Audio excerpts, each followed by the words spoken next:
Sir నమస్కారం sir. నమస్తే అండి. సార్ 'ఇళయరాజా' గారు అటు 'మైత్రి' మూవీ మేకర్స్‌కైతే షాక్ ఇచ్చారని చెప్పుకోవాలి సార్. అంటే రీసెంట్‌గా 'అజిత్ గుడ్ బ్యాడ్ అగ్లీ' అని ఒక సినిమా వచ్చింది. సో దాంట్లో గతంలో 'ఇళయరాజా' గారు కంపోజ్ చేసిన కొన్ని సాంగ్స్‌ని ఇందులో వాడారని చెప్పేసి ఈ మూవీ ప్రొడ్యూసర్స్ అయిన 'మైత్రి' మూవీ మేకర్స్‌కైతే నోటీసులు పంపించేశారు. మీరు 5,00,00,000 కట్టాల్సిందే, నా పర్మిషన్ లేకుండా సాంగ్స్ వాడారని చెప్పేసి అంటున్నారు. అయితే దీనిపైన భిన్నాభిప్రాయాలు వ్యక్తమవుతున్నాయి సార్. అంటే కొంతమంది ఎందుకు ఈయన ఈ విధంగా వ్యవహరిస్తున్నారు? గతంలో 'మంజుమల్ బాయ్స్' కూడా ఈ రకంగానే పంపించారు. ఎందుకు ఈ విధంగా చేస్తున్నారని కొంతమంది, లేదు ఈయన పర్మిషన్ తీసుకోవాలి ఇంకొంతమంది. మీరేం చెప్తారు సార్ దీనికి సంబంధించి? ఆల్రెడీ మేము పర్మిషన్ తీసుకున్నామని చెప్తున్నారు వాళ్ళు, మైత్రి మూవీ మేకర్స్. అయితే ఎవరి దగ్గర నుంచి తీసుకున్నారు అనేది సమస్య. ఓకే. అంటే కంటెంట్ ఎవరిది అనేది ఒక ఇష్యూ నడుస్తోంది చాలా కాలంగా. అంటే పాట ఎవరు రాయించుకుంటారు, ఎవరు చేయించుకుంటారు అంటే ప్రొడ్యూసర్ చేయించుకుంటాడు. ప్రొడ్యూసరు ఆ పాట చేసినందుకు గాను సంగీత దర్శకుడికి, రాసినందుకు రచయితకి, అలాగే పాడినందుకు గాయని గాయకులకి డబ్బులు చెల్లిస్తాడు. చెల్లించిన తర్వాత ఆ పాట ఆ ప్రొడక్షన్ హౌస్కి చెంది ఉంటుంది. ఆ ప్రొడక్షన్ హౌస్ నుంచి పర్మిషన్ తీసుకుంటే సరిపోతుంది అనే అభిప్రాయం కొంతమందిలో ఉంది. బహుశా వీళ్ళు అలా చేసి ఉండొచ్చేమో. అయితే ఆ పాట హక్కులు కొన్ని కంపెనీలకు చెంది ఉండొచ్చు, అంటే ఆడియో కంపెనీలు. ఆ నిర్మాత నుంచి వాళ్ళు కొనుక్కుని ఉండొచ్చు. కొనుక్కున్నప్పుడు వాళ్ళకి చెందుతాయి. వాళ్ళ దగ్గర నుంచి రాయల్టీ రూపంలో సంగీత దర్శకుడికి, గాయకుడికి, గాయనికి, అలాగే ఇతరులకి చెందుతాయి డబ్బులు. రాయల్టీ మాత్రమే చెందుతుంది.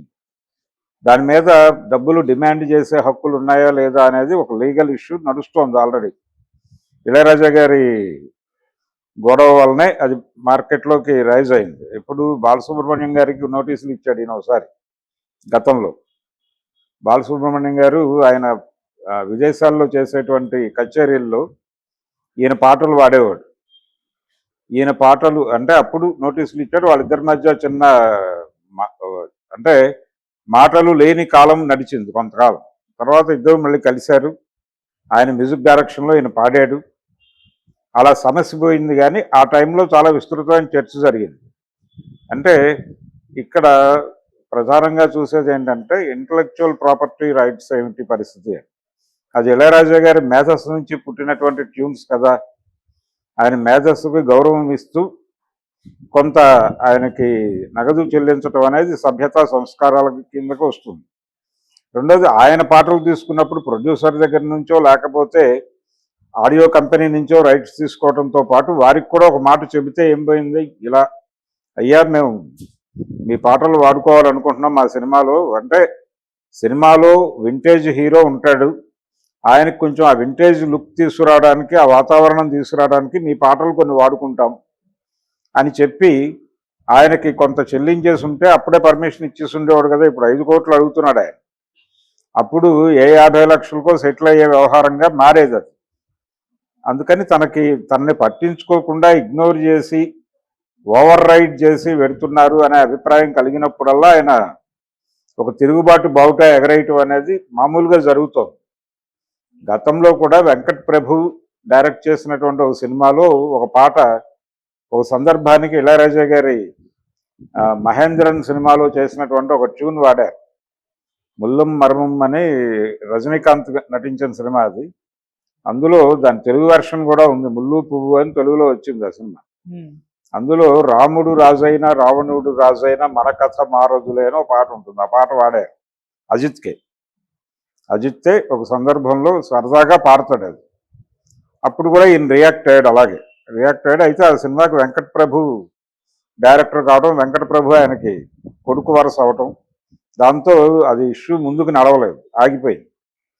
ఇప్పుడు కూడా పరిస్థితి ఏంటంటే ఒకసారి వెళ్ళి కూల్గా ఆయనతో మాట్లాడి పరిస్థితి వివరించి, అయ్యా ముందే మీ దగ్గరికి రావాల్సింది, రాలేకపోయాం, మీరు అన్యథా అనుకోవద్దు, ఎంతో కొంత చెల్లించుకుంటామనే పద్ధతిలో చెప్పి కన్విన్స్ చేస్తే కన్విన్స్ అవుతాడు ఆయన. ఆయన గొడవ ఏంటంటే ఆయనతో ప్రాబ్లము ఇళయరాజాతో ఆయనకు సంబంధించినది ఏదైనా సరే వినియోగించాలి అనుకున్నప్పుడు వెళ్ళి వారిని కలిసి మాట్లాడాలి.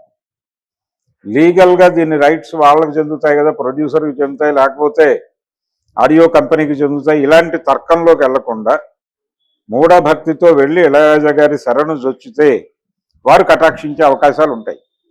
ఆయన ఆ ధోరణిలో ఉంటాడు. ఎవరైనా ఇంటర్వ్యూ అడిగినప్పుడు కూడా ఆయన అలాగే రియాక్ట్ అవుతాడు. అంటే అవతల వాళ్ళు అడిగే ప్రశ్నల కంటే కూడా ఆయన చెప్పాలనుకున్న విషయాల మీద ఎక్కువ స్ట్రెస్ ఇచ్చి మాట్లాడతాడు ఆయన. ఆయనతో చాలామంది యాంకర్లు ఇబ్బందులు పడినటువంటి సందర్భాలు ఉన్నాయి. ఆయన ఇంటర్వ్యూ చేయడానికి వెళ్ళి చాలా తడబాటుకు గురై గందరగోళమై బయటకు వచ్చిన పరిస్థితే ఎక్కువ. అలా ఒక ప్రత్యేకమైన జానరు, ఒక ప్రత్యేకమైన ధోరణిలో ఉంటాడు ఆయన. అందరిలా కాదు, ఆయన హ్యాండిల్ చేయడం కొంచెం కష్టమే ఇళయరాజా. అందుకని వెళ్ళి ఆయనతో గౌరవప్రదంగా మాట్లాడుకుని ఆయన సన్నిహితుల్లో ఎవరైనా తీసుకుని వెళ్ళి, వీళ్ళకి ఎలాగూ ఇండస్ట్రీ రిలేషన్స్ ఉన్నాయి కాబట్టి తమిళ ఇండస్ట్రీలో కూడా ఏ విజయ్ లాంటి వాడినో పట్టుకునేది, విజయ్తో మంచి రిలేషన్స్ ఉన్నాయి కాబట్టి వెళ్ళి కూర్చుని మాట్లాడి సెటిల్ చేసేసుకుంటే ఆయన అంత అమౌంట్ అడగడైనా అయిపోతుంది. కూర్చుని సెటిల్ చేసుకుంటే తక్కువలోనే పని అయిపోతుంది. ఓకే. అలా ఏదో సెటిల్ చేసుకుంటారు. చాలా సినిమాల్లో ఈయన పాటలు పాడి ఇరుక్కున్న చరిత్ర ఉంది. అంటే ఈయన కేసులు వేస్తున్నాడు కానీ గతంలో మహాదేవన్ గారి పాటలు ఎన్ని వాడుకున్నారు ఎన్ని సినిమాల్లో, చక్రవర్తి గారి పాటలు ఎన్ని వాడుకున్నారు, వాళ్ళేం రియాక్ట్ కాలేదు కదా. పర్లేదులే మన గుర్తుపెట్టుకుని మన పాటలు వాడుకుంటున్నారు అని అనుకున్నారు తప్ప ఎప్పుడు ఇలా కేసులు పెట్టాలని అనుకోలేదు. కానీ ఇంటలెక్చువల్ ప్రాపర్టీ రైట్స్ వాటికి సంబంధించి ఇళయరాజా కొంచెం స్పెసిఫిక్గానే ఉంటున్నాడు. ఆ స్పెసిఫిక్గా ఉండటం అనేది అనేక సందర్భాల్లో కనిపిస్తుంది. ఈవెన్ ఆయన స్టేజ్ మీద పెర్ఫామ్ చేసేటప్పుడు కూడా ఆ ధోరణి కనిపిస్తుంది. ఆయన కొంచెం కమాండ్ చేస్తూనే ఉంటాడు అందరినీ. కొంచెం అంటే ఆ ధోరణి ఉంది ఆయనలో, అది కొంచెం ఇబ్బంది పెడుతుంది చాలా మందిని. అలా ఇప్పుడు వీళ్ళ వంతు వచ్చింది.